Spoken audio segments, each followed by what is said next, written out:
Good afternoon class, welcome in biology by Akash Nigam. और जैसा कि हम लोगों ने पिछले क्लास में एलिमेंट्री कैनाल के पार्ट्स के बारे में डिस्कशन किया था और आज की क्लास में हम उसी डिस्कशन को कंटिन्यू करने जा रहे हैं। और जो शुरुआत करेंगे वो कहाँ से शुरुआत करेंगे? सलाइवरी ग्लैंड से। लास्ट क्लास में हमने शुरुआत की थी सलाइवरी ग्लैंड के बारे में और आपको बताया था कि सलाइवरी ग्लैंड जो होती है वो सलाइवा प्रोड्यूस करती है और सलाइवा जो होता है वो एंजाइम कंटेन करता है, सॉल्ट कंटेन करता है, वाटर कंटेन करता है। ओके, और पीएच एक होता है उसका। पीएच क्या था? 6.8। सलाइवा जो था वो एंजाइम कंटेन कर रहा था, लाइसोजाइम और सलाइवरी अमाइलेज।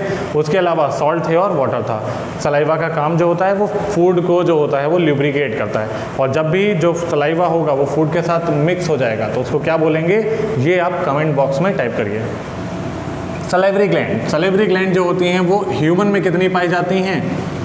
3 पेयर पाई जाती हैं। और सबसे ज़्यादा किस में पाई जाती हैं? 5 पेयर। किस में पाई जाती हैं? कैट में पाई जाती हैं। सबसे ज़्यादा सलाइवरी ग्लैंड 5 पेयर कैट में, और ह्यूमन में कितनी पाई जा रही हैं? 3 पेयर। ओके, अब 3 पेयर सलाइवरी ग्लैंड की बात की जाए तो ये 3 पेयर सलाइवरी ग्लैंड कौन कौन सी होती हैं? देखिए, अगर हम इसको इस तरीके से लिख लें, पहली सलाइवरी ग्लैंड कौन सी होती है? पैरोटिड। दूसरी कौन सी होती है? सब मैंडिबुलर, और सब मैंडिबुलर का एक और नाम है सब मैक्सिलरी। और तीसरी कौन सी हो जाएगी आपकी? तीसरी हो जाएगी सब लिंगुअल। अगर आप कंपैरेटिवली पढ़ेंगे तो आपके लिए थोड़ा याद करना ये ज़्यादा इजी हो जाएगा। सबसे बड़ी सलाइवरी ग्लैंड, सबसे लार्जेस्ट कौन सी है? तो पैरोटिड है। ये क्या है? This will be second largest. And ये क्या हो जाएगी? This will be smallest. कहाँ प्रेजेंट होती है पैरोटिड? तो ये प्रेजेंट होती है बिलो ईयर। ये कहाँ प्रेजेंट होती है? It will present below jaws. और सब लिंगुअल, लिंगुअल टर्म का मतलब टंग, तो ये कहाँ प्रेजेंट हो जाएगा? बिलो टंग। ओके, अगली चीज जो पैरोटिड होती है, अब क्वेश्चन जो इंपॉर्टेंट क्वेश्चन है दैट इज सबसे ज़्यादा सलाइवा कौन सिक्रीट करता है? तो ये याद रखना है आपको, maximum saliva will be produced by सब मैंडिबुलर। याद रखना, एम मतलब मैंडिबुलर, एम मतलब मैक्सिलरी, एम मतलब मैक्सिमम, बट मैक्सिमम क्या? सलाइवा। ओके, एस मतलब सलाइवा, एम मतलब मैक्सिमम। एस मतलब सलाइवा, एम मतलब मैक्सिमम, मतलब maximum saliva will be produced by सब मैंडिबुलर और सब मैक्सिलरी। तो मैक्सिमम सलाइवा, इससे सेकेंड मैक्सिमम सलाइवा, और इससे मिनिमम सलाइवा। तो ये 3 चीज़ें आपको याद रखनी है। पैरोटिड ग्लैंड जो होती है आपकी वो लार्जेस्ट है, submandibular second largest, sublingual जो है वो स्मॉलेस्ट है। Then below ear it is found below jaws, it is found below tongue, it is producing second maximum amount of saliva. This is related with the maximum production of saliva and it is related with the minimum production of saliva. अब जो अगली बात आने जा रही है वो थोड़ा इंपॉर्टेंट है, उस टॉपिक को आप ढंग से देखिए। आपने पढ़ा बहुत है बट आपको आता क्लियर नहीं है वो। देखिए क्या होता है अगला टॉपिक आपका, दैट इज टीथ। टीथ जो होता है ह्यूमन का, ये बेसिकली अगर बात की जाए टीथ की तो इसके लिए 3 पॉइंट आपको याद होने चाहिए। कितने पॉइंट? 3 पॉइंट। पहला पॉइंट क्या याद रखना है आपको? ह्यूमन जो होता है टीथ के साथ दैट इज हेट्रोडोंट होता है। दूसरा, ह्यूमन जो होता है ये कैसा होता है? ट्रिकोडोंट होता है। और तीसरा, ह्यूमन कैसा होता है? डाइफाइडोंट होता है। स्टार का मतलब यहाँ पर कुछ ना कुछ एक्सेप्शन है, ओके, जिसको हम लोग अभी देखते हैं।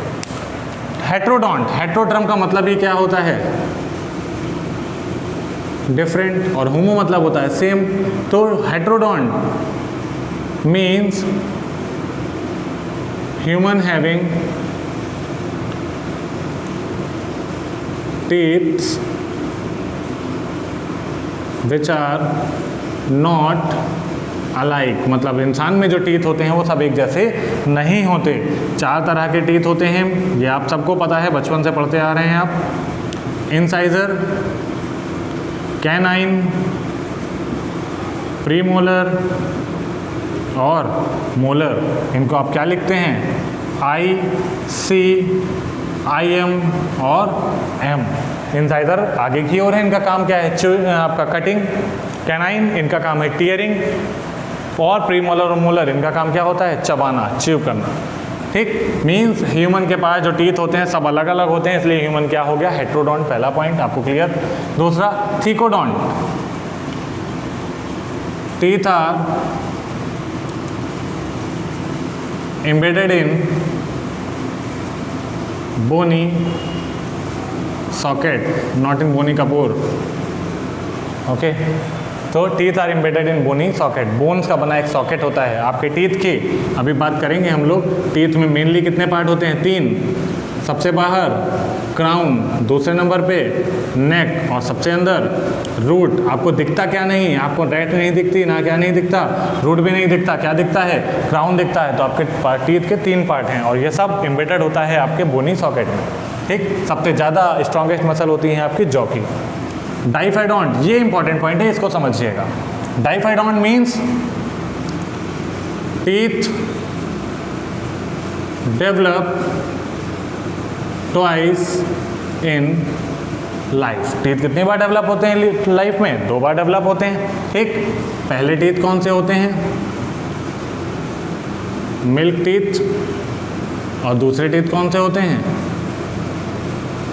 Permanent teeth. मिल्क टीथ और परमानेंट टीथ, टीथ जो होते हैं 2 बार डेवलप हो रहे हैं। पहला टीथ डेवलप हो रहा है मिल्क टीथ जो बच्चों में होता है, और दूसरे परमानेंट टीथ। मिल्क टीथ का नंबर कितना है? 20 और परमानेंट टीथ का नंबर कितना है? 32। ओके, अब फॉर्मूला देखिए आप, 2102 बाई 2102 इंटू 2 दैट इज 20। कैसे? अब हम अगर ये इंसान का मुंह है, मुंह के अंदर की बात करें तो ये आधे जॉ के बारे में बात हो रही है। 2102 2102, तो 2 1 3 2 5, 2 1 3 2 5, 5 और 5 10। अगर हमने इधर ऐसे 2 किया तो 10 और 10 20, तो बच्चे में कितने दांत? 20। और एडल्ट के लिए 2123 बाई 2123 इंटू 2, अगेन 2123, तो 2 3 2 5 3 8 8 8 16 और 16 2 16 दूनी 32। तो टोटल दांत कितने हैं? 32। और यहाँ कितने हैं? 20। अब मजे वाली बात जो याद रखने वाली है आपको, ह्यूमन कहता था डाइफाइडोंट क्योंकि टीथ कैसे निकल रहे थे? 2 बार निकल रहे थे। But human is monophyodont also. क्यों? अगर आप फॉर्मूला देखें मिल्क टीथ का तो इंसाइजर तो है बच्चे में, कैनाइन भी है, बट क्या नहीं है? प्रीमोलर नहीं है। और क्या नहीं है? थर्ड मोलर नहीं है। एडल्ट से कंपैरिजन करिए, 2 यस 1 भी है, यहाँ पर 0 है, बट एडल्ट में क्या हो गया? 2। यहाँ पर 2 हैं, यहाँ कितने हो गए? 3। मतलब जो एडल्ट में प्रीमोलर पाए जा रहे हैं वो बच्चे में नहीं पाए जा रहे। मीन्स केवल प्रीमोलर 1 बार निकले, उसके अलावा जो यहाँ पर एक लास्ट मोलर है वो भी केवल 1 बार निकला। मीन्स कौन से? टीथ, प्रीमोलर और थर्ड मोलर, जिसको आप क्या बोलते हो कॉमन टर्म में? Wisdom tooth. ये दोनों कैसे टीथ होते हैं? मोनोफाइडोंट होते हैं। ओके, टीथ का जनरल स्ट्रक्चर अगर आप ड्रॉ करना चाहेंगे तो वो ड्रॉ हो सकता है। उसको कुछ इस तरीके से आपको बनाना पड़ेगा, ऐसे रफली डायग्राम हम बना रहे हैं ताकि आपको एक इजी आइडिया मिल जाए कि किस तरीके का डायग्राम होता है।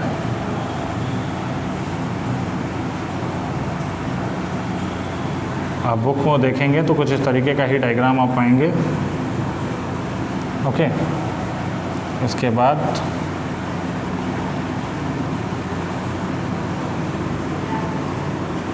कुछ इस तरीके का स्ट्रक्चर है ये। यहाँ पर ये नर्व, एक रफ आइडिया के लिए हम आपके डायग्राम को ड्रॉ कर रहे हैं। ओके, सबसे बाहर की ओर इनेमल होती है, ये क्या हो जाएगा? This will be dentine. After dentine ये जो बीच में कैविटी आ जाएगी that's will be pulp cavity. कितने पार्ट हो जाते हैं? सबसे ऊपर जो बाहर की ओर दिखा होता है वो कौन सा पार्ट है? क्राउन, ये जो रीजन हो जाएगा दिस विल बी नेक, और सबसे अंदर रीजन जो हो जाएगा दैट विल बी रूट, और ये जो चीज़ दिख रही है that will be blood and nerve supply. Okay, बस इतना याद रख लीजिए आप, मेजर आपको बहुत ज़्यादा कुछ याद करने की ज़रूरत नहीं है। ओके, तो ह्यूमन जो होता है टीथ को लेकर के क्या हो जाएगा, हेटेरोडोंट, थिकोडोंट और डाइफोडोंट। हेटेरोडोंट मीन्स डिफरेंट, जो ह्यूमन होता है, ह्यूमन में जो टीथ होते हैं वो सब अलग अलग तरह के होते हैं, इंसाइजर, कैनाइन, प्रीमोलर और मोलर। फिर थिकोडोंट, टीथ एम्बेडेड होते हैं बोनी सॉकेट के अंदर, और जो टीथ के आपके 3 पार्ट हैं, क्राउन, नेक और रूट, जिसमें क्राउन बाहर होता है, नेक और रूट अंदर की ओर होते हैं। देन डाइफोडोंट होता है, टीथ लाइफ में 2 बार डेवलप होते हैं, पहली बार जो होते हैं मिल्क टीथ, दूसरी बार जो होते हैं permanent teeth. Milk teeth 2102/2102 and permanent teeth 2123/2123। Okay, तो आज की क्लास के लिए इतना ही है। चैनल को देखते रहें, लाइक करें, शेयर करें, सब्सक्राइब करें। कोई डाउट हो तो कमेंट करें। Thank you.